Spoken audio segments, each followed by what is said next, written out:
오늘 하루도 정말 수고 많으셨습니다. 아이를 겨우 재우고 나서 잠시 멍하니 앉아 계신 적 있으신가요? 오늘도 그냥 지나갔다는 생각, 아이한테 좋은 말 한마디 제대로 했나 하는 마음이 밀려올 때가 있으시죠? 바쁜 하루가 끝나고 아이와 나누는 마지막 대화가 핸드폰 그만 봐, 빨리 자, 내일 학교 있잖아. 이 세 마디로 끝나는 날이 많으실 겁니다. 그 마음 충분히 이해합니다. 부모님도 지쳐 있고 아이도 피곤하고 그 시간에 따뜻한 대화를 나눈다는 게 사실 쉽지 않으니까요. 그런데 오늘 이 영상을 끝까지 봐주시면 그 짧은 마지막 10분을 조금 다르게 보시게 될 거라고 생각합니다. 잠들기 직전의 10분이 아이의 자존감, 기억력, 그리고 정서 안정에 가장 결정적인 시간이라는 사실 알고 계셨나요? 많은 부모님들이 잠자리 시간을 단순히 아이를 재우는 시간으로 생각하십니다. 그런데 뇌과학은 조금 다른 방향을 보여줍니다. 수면 직전은 아이의 뇌가 하루 동안 경험한 모든 것을 정리하고 저장하는 준비를 시작하는 시간입니다. 스탠퍼드 수면 연구소를 포함한 여러 아동 신경과학 연구들은 공통적으로 이렇게 말합니다. 잠들기 직전에 경험한 감정과 언어는 뇌의 해마를 통해 장기 기억으로 전환될 가능성이 낮 시간대보다 훨씬 높다고요. 쉽게 말씀드리면 이렇습니다. 아이가 잠들기 직전에 들은 말, 느낀 감정, 경험한 분위기가 수면 중에 그대로 뇌 깊숙이 새겨진다는 것입니다. 칭찬 한마디, 따뜻한 손길, 안전하다는 느낌이 잠을 자는 동안 장기 기억으로 굳어집니다. 반대로 잠들기 전에 야단을 맞거나 불안한 분위기 속에 잠이 들면 코르티솔이라는 스트레스 호르몬이 높아진 상태로 수면이 시작됩니다. 이 상태에서는 수면의 질이 떨어지고 다음 날 집중력과 감정 조절에도 직접적인 영향을 미치게 됩니다. 아이가 아침마다 예민하고 학교에서 감정 조절이 어렵고 자꾸 자신감이 없어 보인다면 전날 밤 잠자리의 분위기를 한번 돌아보시는 것도 중요한 단서가 될 수 있습니다. 전통적으로 많은 부모님들은 잠자리 시간을 훈육의 마지막 기회처럼 활용하기도 하셨습니다. 오늘 잘못한 것을 다시 짚어주거나 내일 해야 할 것을 다시 한번 강조하거나 숙제 안 한 것을 지적하거나요. 그 마음은 분명히 아이를 위한 것입니다. 하지만 뇌과학적으로 보면 잠들기 직전의 부정적인 자극은 아이의 편도체를 자극해서 뇌를 방어 모드로 만들어버립니다. 방어 모드에 들어간 뇌는 회복도 성장도 어렵습니다. 오늘부터 그 10분을 조금 다르게 써보시겠어요? 지금부터 바로 실천하실 수 있는 잠들기 전 뇌의 성장 루틴 4단계를 소개해드리겠습니다. 첫 번째 단계는 오늘 잘한 일 한 가지를 함께 찾는 것입니다. 거창한 칭찬일 필요 없습니다. 오늘 밥 다 먹었잖아. 그거 정말 대단했어. 오늘 동생이랑 싸우지 않았네. 엄마가 봤어. 이처럼 아주 작은 것이어도 충분합니다. 아이의 뇌는 자신이 잘하고 있다는 신호를 받을 때 도파민이 분비됩니다. 이 도파민이 해마의 기억 저장을 돕고 아이가 다음 날도 같은 행동을 반복하고 싶게 만드는 동력이 됩니다. 아이에게 이렇게 말해주세요. 오늘 하루 내가 잘한 것 하나만 같이 찾아볼까?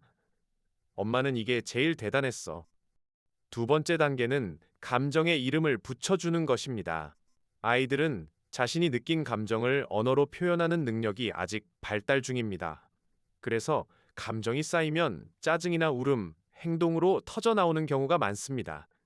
잠자리에서 딱 한 가지 감정만 꺼내주세요. 오늘 유치원에서 속상한 일 있었어? 어떤 느낌이었어? 혹은 오늘 뭔가 기분 좋은 순간이 있었어? 감정의 이름을 붙여주는 이 짧은 대화는 아이의 전전두엽, 즉 감정 조절 능력을 담당하는 뇌 영역을 발달시킵니다. 하버드 아동발달센터의 연구도 부모와 감정을 언어로 나누는 경험이 아이의 정서 조절 능력을 높인다는 것을 거듭 확인하고 있습니다. 아이에게 이렇게 말해주세요. 오늘 어떤 기분이었어? 엄마한테 딱 한 가지만 말해줄 수 있어? 세 번째 단계는 내일에 대한 기대감을 심어주는 것입니다. 잠들기 전의 뇌는 내일에 대한 이미지를 만드는데 특히 민감합니다. 내일이 두렵거나 불안하게 느껴지면 수면 중에도 뇌는 긴장 상태를 유지합니다. 반대로 내일이 기대되는 무언가가 있으면 뇌는 안전하고 편안한 상태로 수면에 들어갑니다. 아주 작은 것이어도 됩니다. 내일 아침에 일어나면 같이 뭐 할까? 내일 학교 끝나고 뭐 먹고 싶어? 이 짧은 말 한마디가 아이에게 안정감을 줍니다. 아이에게 이렇게 말해주세요. 내일 아침이 기대된다. 우리 같이 뭐 해볼까? 네 번째 단계는 신체 접촉과 함께 따뜻한 마무리 말을 건네는 것입니다.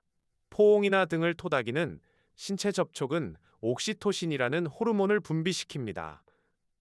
옥시토신은 불안을 낮추고 안정감을 높이는 역할을 합니다. 잠들기 직전에 이 호르몬이 올라간 상태라면 아이의 뇌는 훨씬 더 순적인 수면으로 들어갑니다. 마지막 말은 짧아도 됩니다. 오늘도 네가 있어서 참 좋았어. 사랑해. 내일 보자.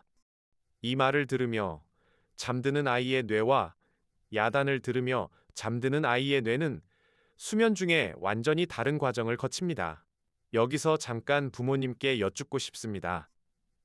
오늘 말씀드린 네 가지 단계 중에서 지금 당장 오늘 밤에 실천하고 싶은 것은 어떤 건가요? 또 반대로 가장 어려울 것 같은 단계는 어떤 건가요? 댓글로 나눠주시면 다른 부모님들께도 정말 큰이 됩니다. 우리 함께 실천해 보아요. 이 루틴이 완벽하게 지켜지지 않아도 괜찮습니다. 어떤 날은 세 가지를 다 할 수 있고, 어떤 날은 마지막 말 한마디만 할 수 있을 수도 있습니다. 그래도 충분합니다. 작은 습관이 매일 쌓이면 아이의 뇌는 조금씩 달라집니다. 오늘 단 하나만 실천해도 어제보다 더 나은 잠자리가 됩니다. 기억해 주세요. 부모님의 목소리가 마지막으로 들리는 그 순간, 아이의 뇌는 그 말을 가장 깊은 곳에 새깁니다. 오늘 밤 아이가 잠들기 전 마지막으로 듣는 말이 따뜻한 말이 되도록 해주세요. 그것이 어떤 값비싼 교육보다 아이의 뇌에 오래 남는 선물이 됩니다.